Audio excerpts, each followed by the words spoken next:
La educación en México, por ley, debe ser laica, gratuita y obligatoria, cosa que en la práctica no sucede.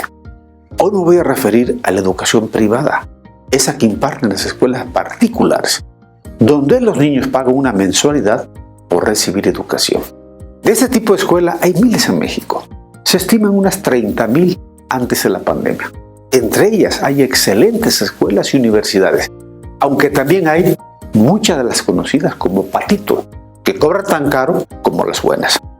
En estas escuelas trabajan aproximadamente 500,000 maestros que reciben salarios mínimos y sin las prestaciones que por ley deben de recibir.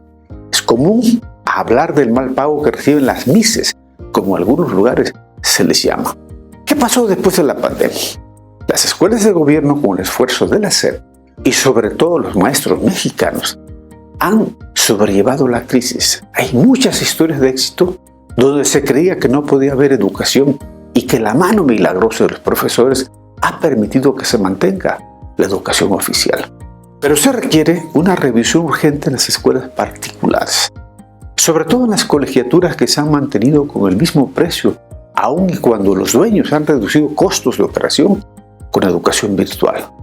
Por eso no es extraño que miles de padres de familia no han renovado el pago de sus colegiaturas, ya que en algunos casos la crisis económica no les permite pagar la educación de sus hijos y han tenido que emigrar a la educación oficial. Sin embargo, en muchos casos se han mantenido las mismas cuotas, lo que a todas luces es un robo. Hay escuelas que han llegado al cinismo de no descontar el equivalente al transporte, el servicio que no dan, ya que los niños permanecen en sus casas. De no hacer una revisión económica de las cuotas y de la calidad del servicio que prestan este tipo de escuelas, en muy corto plazo veremos los resultados. Por un lado, una gran migración a la educación oficial y por otro, generaciones jóvenes con un bajo nivel educativo.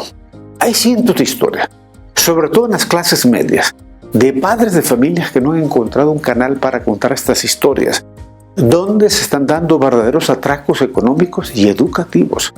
Ojalá la revisión no tarde, ya que el daño es evidente.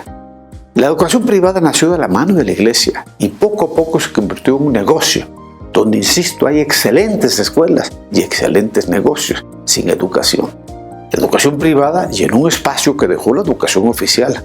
Pero en tiempos de crisis se requiere un replanteamiento de qué hacer con este tipo de educación y, por qué no decirlo, de negocios. No olvidemos que la Constitución dice: la educación debe ser laica, obligatoria y gratuita, y que es obligación del Estado ser el árbitro entre los grupos económicos a fin de dirimir sus diferencias y preservando el interés general, que en este caso es la educación de nuestros hijos.